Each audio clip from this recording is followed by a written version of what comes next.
Ladies and gentlemen, welcome to the IGN Pro League. My name is Salt Biscuit. I'm going to be bringing you this excellent matchup right here between the one and only EGIdrA and ROOTdrewbie. Oh yes, this is going to be a little bit of a grudge match because these guys have met several times before, and I believe the last time it happened, ROOTdrewbie ended up defeating EGIdrA 2-0 in a best-of-3 series. So let's see whether or not EGIdrA can actually come back from that. They're both in the winners bracket right now, so obviously they're doing fairly well in this double elimination tournament. None of these guys are going out if they lose, but needless to say, neither of them wants to drop down to the lower bracket.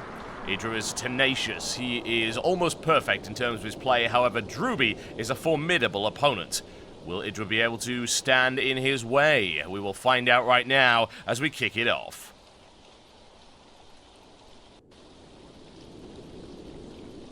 Ladies and gentlemen, welcome to the Xel'Naga Caverns, which will be the arena for today's bloodbath. I bring you ROOTdrewbie in the red trunks. He is playing Terran down to the southwest of this map, and he is from Team Root. Versus his opponent, the mighty EGIdrA. In the blue trunks, he is playing Zerg, and he is from Team Evil Geniuses.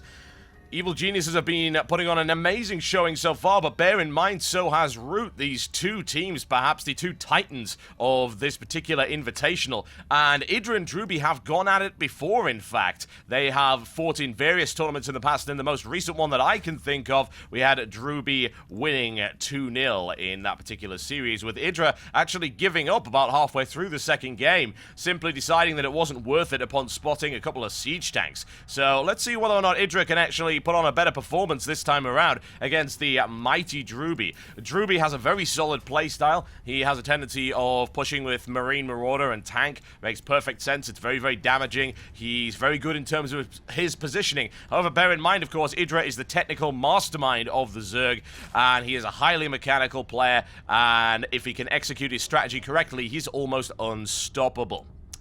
EGIdrA on his way to scout right now, right here. Take a little bit of time to get there, and a standard wall-off right here from ROOTdrewbie, making sure that nothing gets in the early game. I'm going to open up with an extractor for EGIdrA, which is, in my opinion, a little bit unusual, considering he could have very easily expanded on this map, going extractor straight into spawning pool. So maybe wanting to apply a little bit of early game aggression, that would be my explanation for that, simply because this area right here, especially against the Terran, is extremely accessible.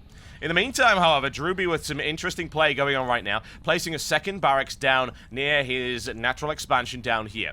Now, why would he do that? Well, one, once this Overlord, assuming it even gets there, or indeed a scouting drone or Zergling actually reaches this wall-off, then he's hoping that EGIdrA will believe he simply has a single barracks. A second barracks going down like this would indicate early aggression, possibly going for Marines with a bunker contain around his natural expansion. Try and prevent him from expanding, and of course, prevent him from getting their heck out of his particular area. Right now, cash is looking pretty good right now for EGIdrA, but he's not going for an expansion as of yet. He's going straight into a queen and 4 Zerglings on the way, and ROOTdrewbie will scout that there is, in fact, no natural expansion for him, which I think actually would disappoint him. If his opponent had gone for a natural expansion, then the early game Marine aggression that we expect to be seeing quite soon with that bunker placement would be very, very useful indeed. And ROOTdrewbie, oh, I'm sorry, but you ain't going anywhere right now. ROOTdrewbie caught out and annihilated very rapidly, and there's the expansion from EGIdrA. A little bit later on, but bear in mind there are already units on the field. ROOTdrewbie is falling back deliberately to make sure that nothing is able to get through this particular area. I don't blame him, honestly. The last thing you want is EGIdRA's Zerglings in your base. It is not pleasant in any way, shape, or form. Now, the question is, will EGIdRA actually spot that barracks right there? It's looking quite unlikely for the time being. A nice little attempt at surrounding. Gets it. Nicely done. And ROOTdrewbie moving in reinforcements, and there you go. EGIdRA has spotted that barracks, and it looks like ROOTdrewbie's plan has been upset for the time being, and he's decided he's going to expand instead, and is now putting 2 gas behind that. Bear in mind, 4.5 minutes into the game, he has no gas of any description. He's very restricted with what he can put out there, and this is a opportunity really for EGIdRA to start doing some real damage.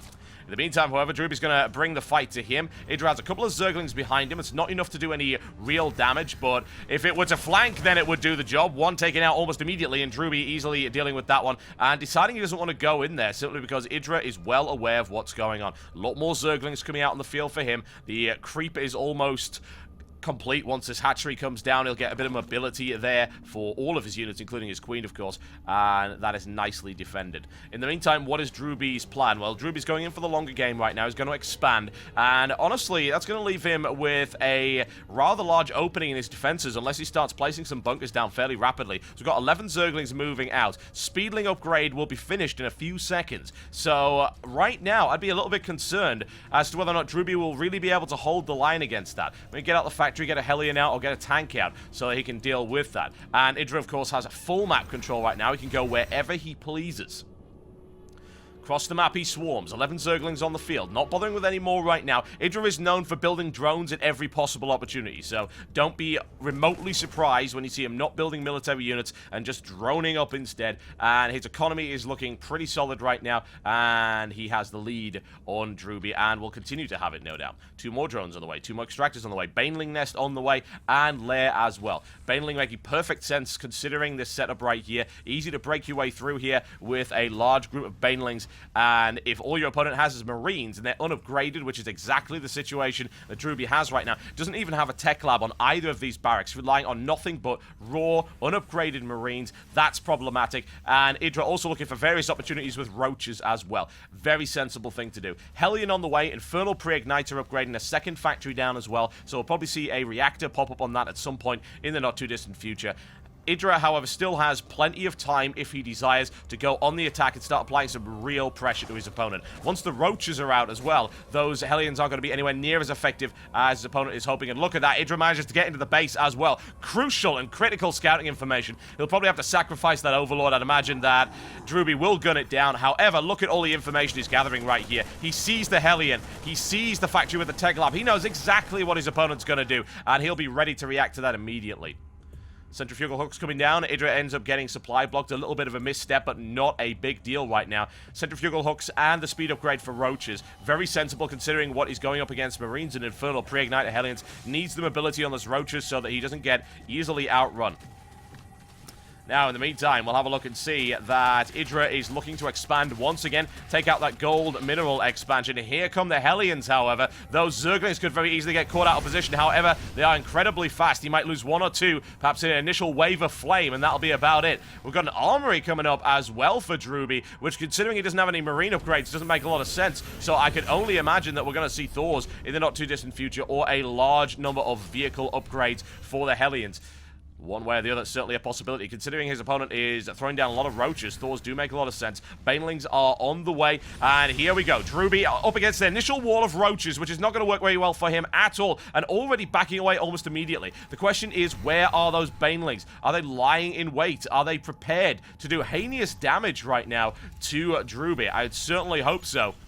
Drewbie needs to back the hell away and get his defenses in shape almost immediately. Roach is starting to push forward right now. You just keep an eye on things, folks, because here come the Banelings, and that's not what you want at all. However, look at this. Drewbie's able to find an opening in the defenses of EGIdrA, and this could be a lot of damage coming down here from these Infernal Pre-Igniter Hellions. And down they come. And where are the Spine Crawlers? Where are the Roaches? Where's the defense? Pulls it off almost immediately. Only loses 1. There's the second drone down. And here's the Swarm. Look at that. Popping out at a perfect time. An amazing surround right there. And in the meantime, we have an engagement on the front line, and look at how many roaches EGIdRA's got. That is absolutely absurd. In come the Banelings, down goes 1 bunker, and right now, EGIdRA crushing the forces of Drewbie. The line will not hold. No upgrades for your infantry means a lot of very, very dead Marines. EGIdRA prosecutes this attack with ruthless efficiency. Look at the pull off the line right there from the SCVs. Drewbie's economy in tatters right now as a single siege tank tries to hold the line, blowing up roach after roach. You know it won't be enough because down it goes. No repairs for you. EGIdRA following it up right now with speedlings. That tank is caught out of position. It is undeployed. It is getting ripped into tiny little metallic shreds. And EGIdRA dominating right now and taking revenge for previous losses against Team Root, ripping his way through the forces of Drewbie right here, and there's just nothing he's got in order to defend against this. Single Hellion just so desperately tries to hold it, but in EGIdRA comes once again another roach, additional speedlings coming in. EGIdRA is just not giving it up. GG, ladies and gentlemen. Oh yes, That is the EGIdrA we know and love / hate. It is good stuff, incredibly aggressive play, and very, very well done indeed. And Drewbie just really didn't have an opportunity at any point during that matchup to do any real damage to EGIdrA. EGIdrA controlled the matchup the entire way through, which is exactly what we like to see from him. And he takes the first game in this best of 3 series. Ladies and gentlemen, don't go anywhere. The fun's just got started.